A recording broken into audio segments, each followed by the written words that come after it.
би трябвало да направи някоя за играта.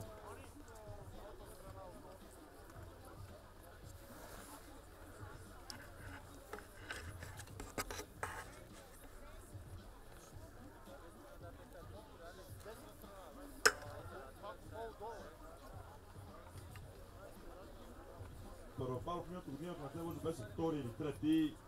Терена беше изключително тежък за каране. Той скочи едно нещо около 7-8 метра на чист лед приземяване и това се оцени високо си до тогава.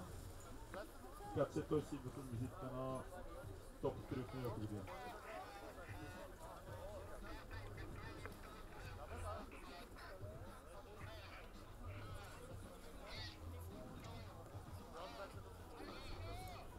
И старт за Първопаров, директно от козирката изметване.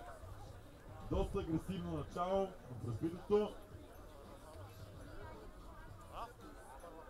Отива към интересната част. Никой не беше минал сега там.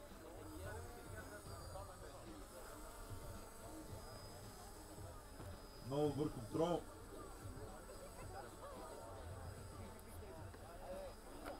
И сега това си го скочи 4 метра.